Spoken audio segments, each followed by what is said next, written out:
Is the new iQOO 15T actually just an iQOO 15 Ultra stripped of its cooling fan? Well, let's go ahead and tear them both down and compare the internals to find out. So how exactly do you choose between the iQOO 15 Ultra, the 15T, and the standard 15? You will know after watching this video. Only iQOO can do this. Congrats on catching this teardown video while your battery's low. It just went on sale, so I rushed to the store and dropped 3,678 Riyal on a 256GB model in the Qingyun colorway to do a teardown for you guys. Looking at the design, I personally think this iQOO 15T looks like the iQOO 15 Ultra's camera deco paired with the standard iQOO 15's Lingyun back panel, just with a slightly different color. To put it in proud parent terms, it's basically inherited the best traits from both parents.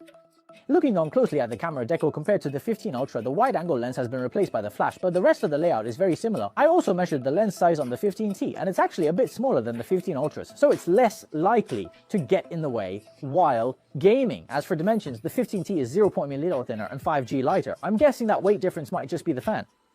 Well, comparing the screen bezels, both the chin and the side bezels are narrower on the 15 Ultra. The screen also seems brighter on the Ultra. Looking at the corner radius, these two phones clearly aren't using the same display. Based on the 15T's official spec, it should be the same BOE Q10 Plus panel used in their iQOO Neo 11. This is not bad, but it's a step down from the Samsung M14 screen in the iQOO 15 Ultra and standard 15. Those are top tier. For a great screen in gaming, the standard 15 is a solid choice. Used on Zhuan, it's about 3,300 Yen, nearly 900 less than the 4,999 launch price. At that price, no new phone matches itself. For phones from Zhuan go through multiple rounds of official quality checks, so I think it's pretty reliable. Okay, that's about it for the exterior. Now, is the internal hardware worth the 4,099 Yuan starting price? Let's get right into the teardown. After heating it up, I'll use some alcohol and a prying tool to slice through the back cover. This IP68-69 waterproof adhesive is pretty tough. Once the back cover is off, you can see it's not using the same fiberglass material as the Ultra. It's just straight glass. Also, the back panel has this buffer foam design where it meets the battery, subboard, and motherboard. Personally, I'm firm believer in glass back covers for the feel. Now let's look at the internal design. On a scale of 1 to 91, what would you guys give it?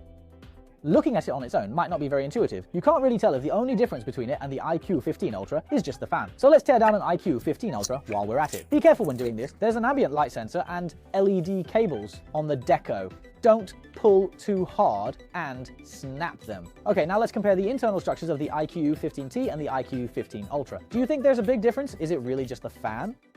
It is still a bit difficult to see clearly like this, so let us remove the motherboard cover as well. Oh, I completely forgot to turn it off. I should probably shut it down properly first. Boy, hang there,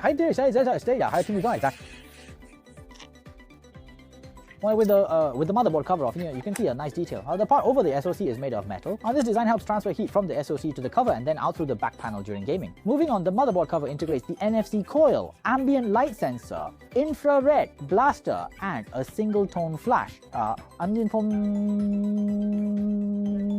It's pretty feature-packed. However, looking further down, there's no wireless charging coil. I'm not sure how much users interested in this phone care about wireless charging. The top speaker is also integrated directly into the motherboard cover. Just like the iQOO 15 and 15 Ultra we tore down before, it's not a fully enclosed metal design, but a split semi-enclosed one. The speaker's front chamber uses a sealing ring to utilize the space in front as an acoustic cavity. The specs show it's an 1116B from Gore-Tex, while the iQOO 15 uses an 1115P, and the iQOO 15 Ultra uses an 1115 coaxial speaker, which is top of the line, meaning the tweeter and woofer are separate for a more three-dimensional sound. With the motherboard covers off, the difference in internal structure is very obvious. First off, the internal designs aren't just not identical, they're completely different. Looking at the internal layout, the battery takes up much more space in the iQOO 15T than in the 15 Ultra. While the 15 Ultra has a 7,400 mAh battery, the 15T packs an impressive 8,000 mAh capacity. Clearly, the 15T offers superior battery life. However, the 15 Ultra's gaming design is more extreme, as a huge portion of its internal volume is dedicated to that large S-shaped cooling duct. Not only can the SoC dissipate heat through the duct and thermal grease, but there's also a cutout under the motherboard for direct contact VC cooling. This allows the fan to blow all the heat out of the chassis. When we tested the airflow before, the intake on the iQOO 15 Ultra was insane. The processors are also different. The iQOO 15T uses the Dimensity 9500 Monster Edition paired with LPDDR5X Ultra and UFS 4.1. Plus, it has the Q3 dedicated display chip, while the iQOO 15 Ultra uses the Snapdragon 8 Elite with the Q3 chip. This Monster Edition is supposedly a chip co-customized by iQOO and Dimensity for gaming, optimized for frame rate stability and power consumption. In actual benchmarks, the iQOO 15 Ultra hits over 4.3 million thanks to the fan, while the iQOO 15T is around 3.5 to 3.8 million.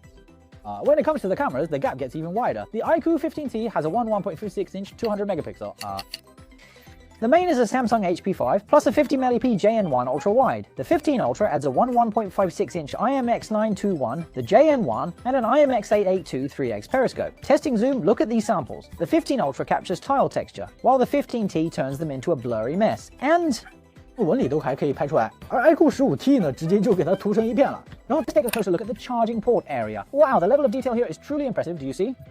So there's a large area of buffer foam right under the bottom speaker. After peeling it back, we can see it's likely there to protect components on the back of the screen. Using a macro lens, we can see the touch controller is a Synaptics S3910. That's their flagship IC.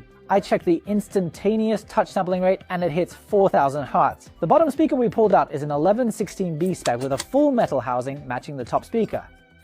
Interestingly, it shares the exact same specs as the bottom firing speaker on the iQOO Neo 11. To better gauge sound quality, let's perform a side-by-side comparison against the 1115 coaxial.